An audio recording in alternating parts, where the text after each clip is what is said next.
Hey guys, it is I, the Ninja Drummist, but my friends call me Lewis. Anyway, I know I said I'd do one of these video logs once a month, and here we are 5, 6 months later for episode 2. I do apologise for that, but I have a very busy teaching and gigging schedule at the moment. Anyway, I thought today we'd have a look at the drum kit, or at least the drum kit as it stands, because it's always a work in progress. So without any further ado, let's have a look. Okay, so we're now looking at my most prized possession, my Tama Star Classic Performer BB in Indigo Sparkle Burst Finish. I got this kit about 3 years ago now, I think, but I had to do a lot of teaching to be able to afford this. I've added a few bits to it since, so I thought we'd give you another tour. Anyway, let's do the drums first.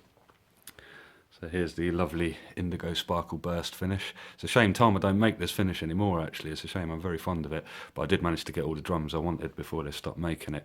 So the finish fades from black to blue sparkle and then back to black again.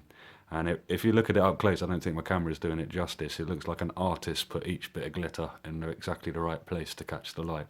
It is quite beautiful up close. Anyway, drum sizes wise, this is a 22 by 18 kick drum. And I'm rocking 2 snares at the moment. This snare I usually use as my main snare, but at the moment it's a side. I've got my wallet on it there to make it sound a little bit deeper than the other snare. And this is a 14 by 5, also an Indigo Sparkle Burst finish. A 13 by 6. Same finish.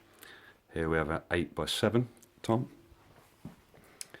This is a 10 by 8. This is a 12 by 9, I think. And then we've got a 14 by 12 floor tom and a 16 by 14 floor tom. Skins wise, you can see that there's 2 new drums on the kit that I'm still rocking the factory heads on, the 13-inch snare and the 14-inch tom on the newest editions. Unfortunately I haven't got cases for those yet either. I'm rocking the blonde hard cases at the moment. I'm sponsored by them, so shout out to the blonde. And but skins wise, I kind of prefer the pinstripe on the toms. I will be getting a pinstripe for the 14 quite soon.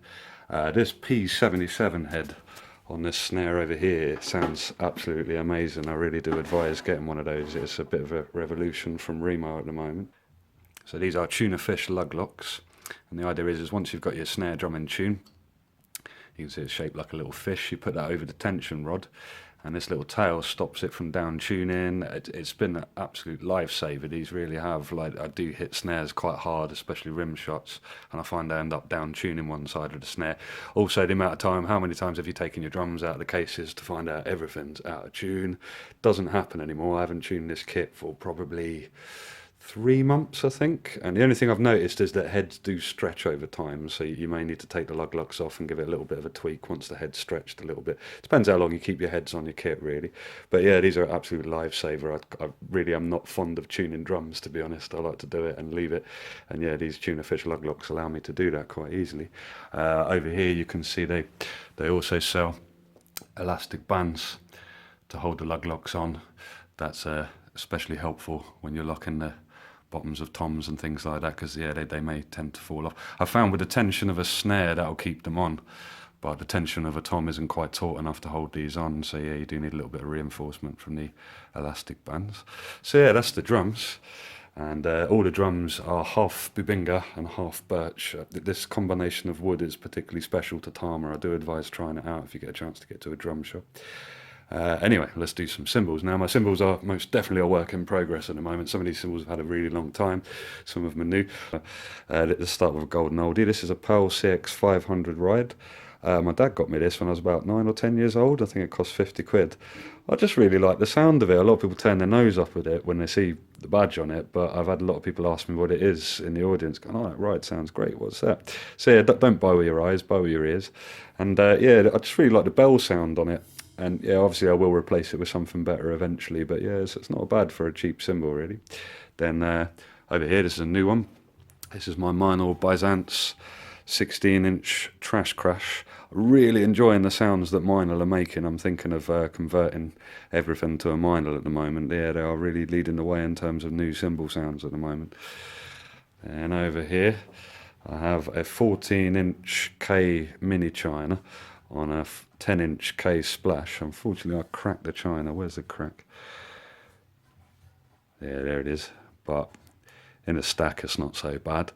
And then over here, this is a Sabian 7-inch Evolution Splash. It's very, very thin, but it sounds great. It's really quick. And over here we have a Byzance Brilliant 18-inch medium thin crash.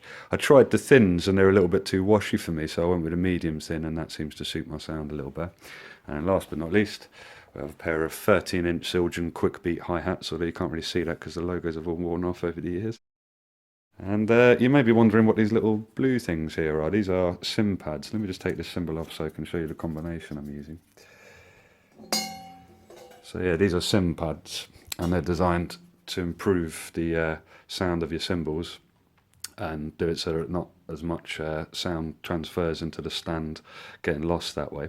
So I've tried a few different ones of these, and the best combination I've found is on the bottom. I'm using a 12mm sim pad. These come in black. And then on the top, I'm using the chromatics, which are a little bit thicker than the one I have on the bottom. And yeah, they come in a funky blue colour. You might have noticed that I like blue. Both my kits are blue. Everything's blue. But yeah, they really bring out the sound of the cymbals. I was a little bit dubious about them when I first saw them, but having tried them out, they really do work. Like, my cymbals have a lot more ring to them, especially out front in the stage when you're doing live gigs and things. And then these are my Bayer Dynamic DT770M headphones. I had to check that to find out. These are isolation headphones, so they protect my ears from the sound of the drums, and also do it so I don't have to deafen myself with what I'm playing along with. You may notice I'm slightly without mics at the moment. That my other videos were done at a friend's house, and yeah, unfortunately they were all his mics, so it's going to take me a little while to build up my own setup, but we're getting there slowly but surely.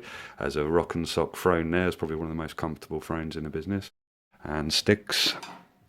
I'll give you a closer look at my stick bag a bit later, but yeah, my favourite stick at the moment is the Vic Firth 55A Extreme. The Extreme gives it a little bit more length, and the 55A means that it's halfway in between a 5A and a 5B, which is something I've always been looking for, to be honest. 5A feels a bit light to me, 5B feels a bit heavy. We've enjoyed looking at the kit today. It's work in progress, as I say. I'll keep you updated on new additions to it and things, and I'm going to try and do one of these video logs a bit more regularly, but hey, I said that last time, so we'll see how likely that is. Anyway, thanks for watching, guys.